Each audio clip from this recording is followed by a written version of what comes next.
Bom dia a todos, sejam bem-vindos a mais uma aula de Geografia, aula que é para a turma do segundo ano do ensino médio. Hoje a gente vai fazer a correção da segunda atividade impressa que eu passei para a turma. Essa atividade ela abrange as páginas 78 a 85 do livro e tem 7 questões. Nós vamos aqui para fazer a correção usar algumas imagens que tem a ver com o assunto.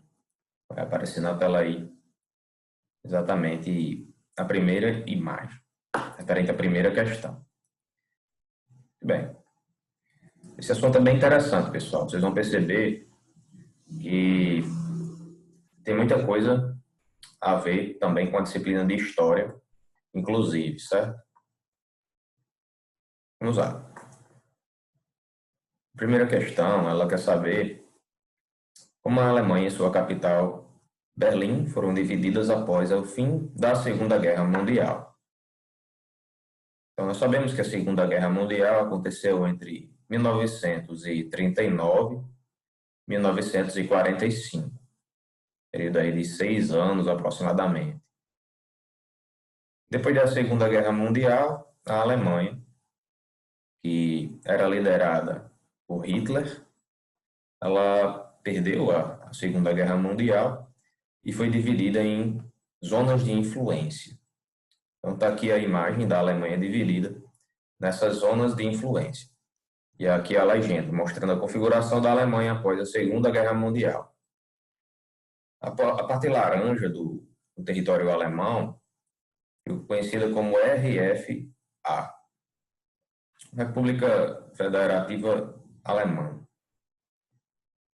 ficou sendo o setor norte-americano. Então, os Estados Unidos que ficaram com essa porção.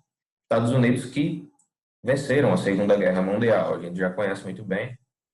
Inclusive, foram eles quem finalizaram a Segunda Guerra lançando as 2 bombas atômicas lá no Japão, que estavam aqui juntamente com a Alemanha na Segunda Guerra Mundial. O setor roxo é o setor britânico, que também estava fazendo parte da Segunda Guerra ao lado dos Estados Unidos. Também saíram vencendo. Aqui em verde, o setor francês, essa porção mais aqui a oeste, né? Sudoeste, na verdade. E em rosa, o setor soviético. Então, nós temos aqui o RDA, República Democrática Alemã. Tá certo? Então, perceba que há 3 países com zonas de influência aqui ao oeste, que são capitalistas, e aqui ao leste, o lado soviético, que era o socialista. Isso é importante a gente lembrar para a próxima questão. E a capital, Berlim? A capital Berlim também foi dividida. Se você observar, aqui é uma ampliação da cidade de Berlim, ela está dividida em 4 partes também. Do mesmo jeito, ó. Em laranja, a parte americana, em roxo, a parte britânica, e em verde, a parte francesa, os 3 capitalistas. O muro de Berlim aqui dividindo a capital Berlim ao meio, né? Vamos dizer assim. E aqui à direita, ao leste, o Berlim Oriental. A parte responsável por cuidar do Berlim Oriental era a União Soviética. Tá bom? No caso, o setor soviético, a antiga URSS, a extinta URSS, que já não existe mais. Ok, então vamos para a próxima questão, número 2. Explique por que razões construíram o tão conhecido Muro de Berlim. Esse muro aqui, ó, que dividia a capital, Berlim. Por que tiveram que construir esse muro? Porque não podia ficar sem o muro, já que os 4 países aqui venceram a Segunda Guerra Mundial. Porque teve que construir esse muro dividindo o lado capitalista e do lado socialista. Aqui é uma foto do Muro de Berlim. Veja como ele era alto. A resposta para essa questão, pessoal, está aqui na página 79. Diz assim: até a década de 1960, muitos berlinenses deixaram o setor oriental, aqui, em busca de melhores condições de vida no setor ocidental. Então, eles queriam sair daqui e vir para cá. Isso antes da construção do muro. E aí, o que foi feito para resolver? Para acabar com esse êxodo e reafirmar soberania sobre seu setor da cidade, as autoridades orientais construíram um muro de Berlim, para evitar essas fugas, né? Do lado oriental para o lado ocidental, em busca de melhor condição de vida. E esse muro de Berlim é um dos símbolos mais significativos do mundo bipolar e das tensões da Guerra Fria. Então, após a Segunda Guerra Mundial, sabemos que chegou a Guerra Fria, né? Um momento de tensão, pois o mundo agora era bipolar. Um lado capitalista, né? Liderado pelos Estados Unidos, e um lado socialista, liderado pela União Soviética. Então, com essa rivalidade dentro da Europa, né, a nível mundial, né, foi necessária a construção desse muro para evitar essas fugas aqui no território de Berlim. Inclusive, muitos profissionais, muita mão de obra qualificada estava saindo daqui do lado oriental e vindo para o lado ocidental, e a União Soviética não queria isso. Então, construiu o muro para evitar essas fugas. Então, as pessoas, vamos dizer assim, estavam presas, né? Ou do lado oriental ou do lado ocidental, sem poder ir para o outro lado do muro. Quem tentava fugir, como o muro ele era vigiado, né? Ele podia ser até executado, né? Pelos soldados que faziam as patrulhas. Muitas pessoas ficaram separadas de familiares, de amigos, por causa dessa divisão entre o lado oriental de Berlim e o lado ocidental de Berlim. Era uma situação triste, né? Um capítulo triste aí da história da Alemanha, inclusive. Próxima questão, a questão 3. Por que em 1955 a União Soviética criou o Pacto de Varsóvia e o que isso consolidou na Europa? O que é o Pacto de Varsóvia? Na página 81 vai responder. Quando a Alemanha Ocidental ingressou na OTAN em 1955, a resposta soviética veio com a criação de uma aliança militar sob seu comando, o Pacto de Varsóvia, assinado no mesmo ano na capital da Polônia. Então, essa é a primeira parte da resposta. Vamos identificar aqui alguns elementos nessa resposta da questão. A Alemanha Ocidental, a gente já sabe, é a porção da Alemanha que fica aqui do lado esquerdo, do lado oeste, ocidente é isso, né? O oeste. Então, essa porção aqui da Alemanha ingressou na OTAN. O que é a OTAN? Se você observar aí, no livro, na página 78, a OTAN é a Organização do Tratado do Atlântico Norte. E o objetivo da OTAN, entre outras coisas, seria conter a questão do socialismo, do avanço do socialismo. Coisa que era interesse dos Estados Unidos, né, principalmente, impedir a expansão da área de influência do socialismo. Então, eles não queriam que o socialista crescesse, criaram a OTAN, a Organização do Tratado do Atlântico Norte. O lado socialista deu a resposta usando o Pacto de Varsóvia. Como aqui diz, na página 81, foi assinado na capital da Polônia. A gente sabe que Varsóvia, né? É essa capital. Pessoal, aqui está o símbolo do Pacto de Varsóvia. Está escrito aqui, não sei exatamente o idioma, creio que seja russo, tá? Pelos caracteres, algum idioma de origem ali, dos povos, vamos dizer assim, de origem russa, enfim. Os caracteres aqui são diferentes dos que a gente está acostumado, né? A maioria deles. E aqui temos as bandeiras, são 7. Eram 7 os países que faziam parte do Pacto de Varsóvia. Por exemplo, nós temos aqui a bandeira da Hungria, fazia parte. Bulgária, fazia parte. Alemanha Oriental, lembre-se que a Alemanha era dividida ainda. Essa é a bandeira da Alemanha Oriental, que é a parte socialista. porque a capitalista fazia parte da OTAN. Polônia, que é o centro, onde tem a capital, né? Varsóvia. Romênia, a Armênia e a Tchecoslováquia, que antigamente existia, né? Não era como a gente tem hoje a República Tcheca, né? Hoje foi dividida, né, em República Tcheca, mas e Eslováquia, né? Agora, nessa época não, era a antiga Tchecoslováquia, né? Então foi a resposta do lado socialista, né? E aí, qual é o objetivo dessa união aqui, vamos dizer, desse tratado, só que sendo dos socialistas? Continuando, né? Consolidou a divisão da Europa pela cortina de ferro. E assim, a União Soviética delimitou a sua zona de influência, né? E aí, o que danada é essa cortina de ferro? E fala na resposta. Cortina de ferro, pessoal, é uma forma simbólica, vamos dizer assim, que existiu na época, né? De separação aqui entre o lado comunista, socialista, está aqui na legenda, socialista em vermelho, e o lado aqui roxo, o lado dos capitalistas. Então, quando a OTAN foi delimitada como sendo um tratado entre os capitalistas e o Pacto de Varsóvia um tratado entre os socialistas, a Europa ela meio que foi dividida dessa maneira por uma ideologia, tá? Ou por duas ideologias. As ideologias socialistas e a ideologia capitalista. Não que houve uma fronteira literal, não construíram um muro aqui na Europa, não. Não pense assim, tá? O Muro de Berlim, inclusive, está identificado aqui, ó, na legenda, com esse traço aqui na capital da Alemanha. Está bem pequeno, não dá para ver muito, mas está bem aqui.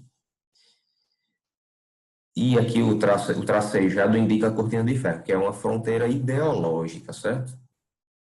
Não é uma fronteira literal, como o muro que foi construído. É uma fronteira ideológica, onde daqui para cá, os países fazem parte do Pacto de Varsóvia, né, e tem a ideologia socialista. Alguns desses aqui fazem parte do Pacto de Varsóvia, né, como Bulgária, Romênia, Hungria, Tchecoslováquia, Polônia, Berlim Oriental. Tá certo?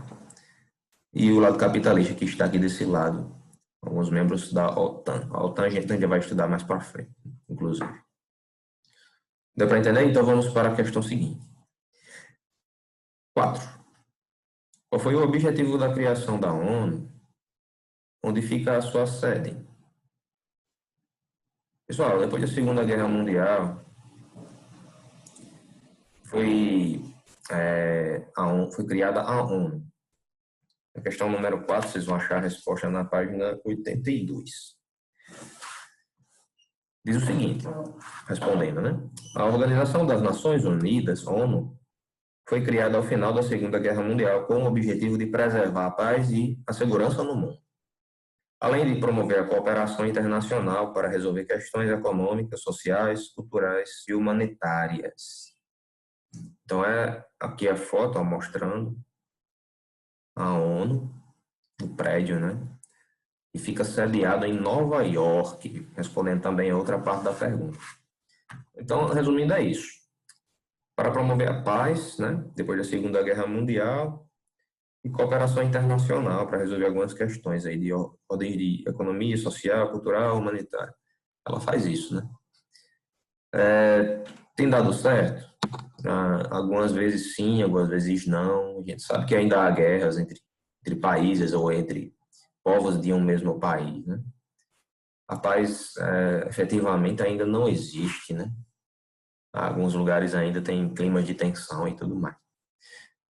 Porém, de lá para cá não teve mais nenhuma guerra tão abrangente como foi a Segunda Guerra Mundial. Então, de certa forma, a ONU, ela, pelo menos isso, conseguiu fazer, né? Evitou uma terceira guerra mundial.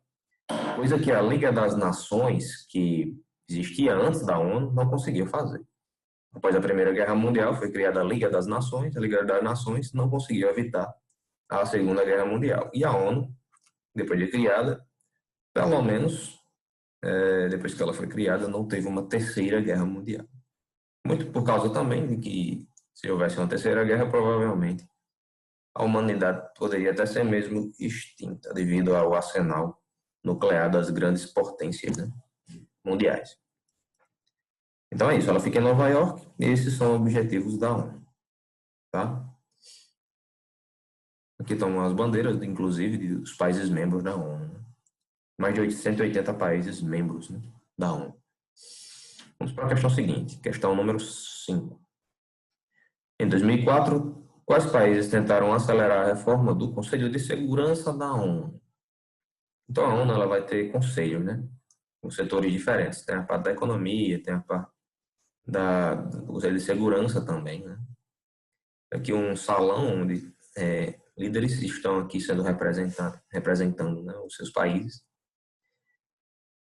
Então, a composição do Conselho de Segurança, pessoal, é importante a gente identificar. Eu abri aqui essa página que vem mostrando como é composto o Conselho de Segurança da ONU e como eles são eleitos. Ao todo, são 15 membros. Ó. O Conselho de Segurança da ONU é composto por 15 membros, por 15 países, né?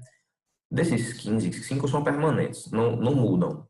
Desde quando a ONU foi criada, após a Segunda Guerra até hoje, esses 5 países são permanentes. E 10 não permanentes. Os 10 não permanentes são eleitos para mandados de 2 anos pela Assembleia Geral. Então, pessoal, quando é feita a Assembleia Geral, os representantes, os 10 não permanentes, são escolhidos.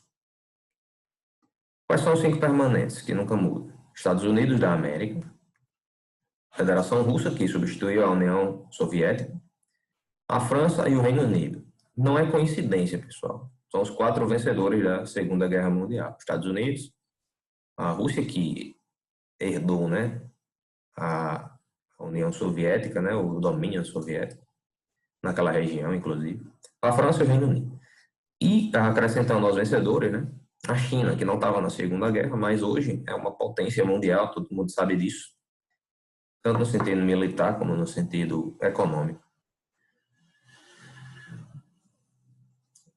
Só que aí, pessoal, a questão ela não está querendo saber o que é o Conselho de Segurança ou quem são os membros. Ela quer saber quais países tentaram acelerar a reforma do Conselho. Porque, assim, o mundo hoje, século XXI, vai ter diferenças muito grandes em relação ao mundo pós-Segunda Guerra Mundial, que era praticamente metade do século XX, quando essa formação aqui foi colocada, né? Os membros permanentes. Então, alguns países gostariam de fazer uma mudança na situação aqui do Conselho de Segurança, desses membros aqui. Entre esses países estão o Brasil, aqui na página 83, a resposta, inclusive, a Alemanha, na Europa, o Japão aqui e a Índia. Esses países, sabendo que a estrutura geopolítica do mundo hoje está diferente do que foi no pós-Segunda Guerra Mundial, gostariam de reformar o Conselho de Segurança da ONU para eles mesmos fazerem parte também, porque acreditam que tem um grande poder de decisão, de influência também. Em 2004, eles formaram esse grupo para tentar acelerar a reforma do Conselho de Segurança. O Conselho de Segurança da ONU também pode ser abreviado para CSNU, Conselho de Segurança da ONU. Tá bom? Próxima questão agora. O que é a cooperação Sul-Sul e qual é seu objetivo? Para responder essa pergunta, a gente vai para a página 84. Desculpa aí, pessoal, que eu acordei cedo hoje. Cooperação Sul-Sul, naturalmente, é por causa que o mundo, pessoal, vai ter a maioria dos países desenvolvidos no norte, né, acima da linha do Equador, com exceção da Austrália, né, que fica aqui ao sul, da Nova Zelândia. A maior parte dos países desenvolvidos fica aqui no norte. E os subdesenvolvidos, geograficamente falando, a maioria fica no sul. Não é uma divisão rigorosa, não é que todo mundo está no sul é pobre, não. Está aqui a Austrália para mostrar que não é bem assim, né? Ela é desenvolvida. A Nova Zelândia e assim por diante. E há países que estão acima da linha do Equador que são ou que não são desenvolvidos. A linha do Equador ela passa mais ou menos aqui. Então veja que tem um monte de países aqui que não são desenvolvidos, até africanos, inclusive, americanos, asiáticos, da Oceania, que são subdesenvolvidos. A Cooperação Sul-Sul é o seguinte: alguns governos de países em desenvolvimento, como o Brasil, por exemplo, Argentina, a China, a Índia e tal, Nigéria, África do Sul, tem se empenhado na cooperação entre si, que chamamos de cooperação Sul-Sul, entre países do Sul, né? Com isso, visam aumentar a aproximação política e econômica entre eles e poder de negociação com os países desenvolvidos, muitas vezes chamados de países do Norte. Então, eles querem aumentar a integração entre eles e ter um maior poder de decisão quando tiverem comércio, por exemplo, com os países do Norte, ou países desenvolvidos, nesse caso. Essa é a cooperação Sul-Sul. Um exemplo dessa cooperação é o que está na questão 7. O que é o Fórum de Diálogo IBSA ou IBAS e o que ele busca? Fórum de Cooperação IBAS ou IBSA e o que ele busca? A resposta também está na página 84, logo abaixo. É um acordo de cooperação trilateral. São 3 países, formando uma tríade ou um triângulo. Entre Índia, que é a bandeira da Índia à esquerda, Brasil e África do Sul, em junho de 2003. O nome oficial do grupo é Fórum de Diálogo IBSA ou IBAS. E dependendo de qual idioma você está falando, é que você vai identificar, né? IBSA vai ser a sigla em inglês. E a segunda, que é IBAS, vai ser em português.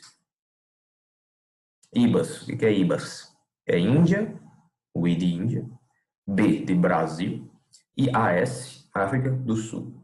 IBSA, em inglês, Índia, né? Que em inglês eu não sei como fala. Deve ser Indy, né? Não sei. O Índia com Y, não sei exatamente. Brasil com Z. South Africa, esse eu sei. Que é a tradução de África do Sul. Esse acordo trilateral, o que ele quer? O que ele busca? Busca atuar de forma coordenada nos fóruns internacionais, para aumentar o poder de negociação de seus países membros, esses 3 aqui, e como candidatos a membros permanentes do CSNU, que é o Conselho de Segurança da ONU. Eles defendem a reforma desse órgão. Então, se existem países interessados, 3 estão identificados aqui, também no Conselho de Segurança da ONU. Tá certo? Querem aumentar o poder de negociação dos seus países, né? Nessa tríade aí do que a gente chama de cooperação aí trilateral do Fórum IBSA ou Fórum IBAS. Bom, pessoal, para a aula de hoje, a correção é essa, certo? Espero que tenha ficado claro o assunto, é um assunto bem interessante. Dúvidas sobre o assunto, se surgir, podem mandar pelo WhatsApp, privado ou no grupo, ou nos comentários aqui desse vídeo. Eu espero que vocês estejam bem, se cuidem. A gente se vê na próxima aula. Um abraço e tenham um bom dia a todos. Tchau.